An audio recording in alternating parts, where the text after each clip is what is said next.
In today's video, I'm going to teach you how to use Google Sites for teachers.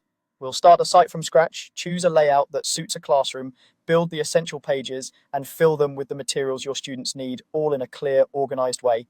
First, open Google Sites in your browser and create a new site. You'll see a clean workspace with a default homepage and simple controls. Give your site a clear name that reflects your class or subject so it appears neatly at the top and in your browser tab.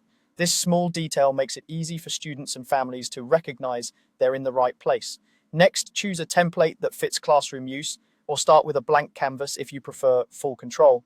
The education-focused templates provide thoughtful layouts with headers, sections, and fonts that are already balanced, saving time and helping everything look consistent. If you go blank, you can still achieve a polished look by picking a theme and color palette that matches your school or subject. Now add the core pages your students will visit most: syllabus, lessons, assignments, and resources. Open the Pages panel and create a new page for each one. Keep page titles short and clear so they display nicely in the site navigation. You can drag pages to reorder them and place the most important ones first. This structure becomes the backbone of your site, giving students a predictable place to find what they need.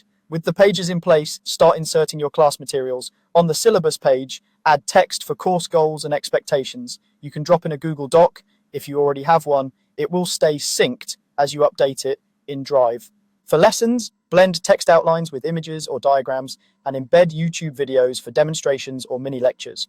On the assignments page, include assignment descriptions, due dates, and if you use Google Docs or slides, embed those files so students can view instructions right on the page. For the resources page, link helpful websites and insert Drive folders with reference materials. The insert panel lets you add text boxes, images, dividers, buttons, and Drive files. Arrange sections by dragging them so the most important content is front and center. Add short captions to images and concise headings to guide readers. When embedding Drive files, make sure your school's sharing settings allow your students to view them. By following these steps, create your site, choose a classroom-ready template, add the key pages, and insert your materials. You'll have a clear, professional Google site that supports learning and keeps everyone on the same page.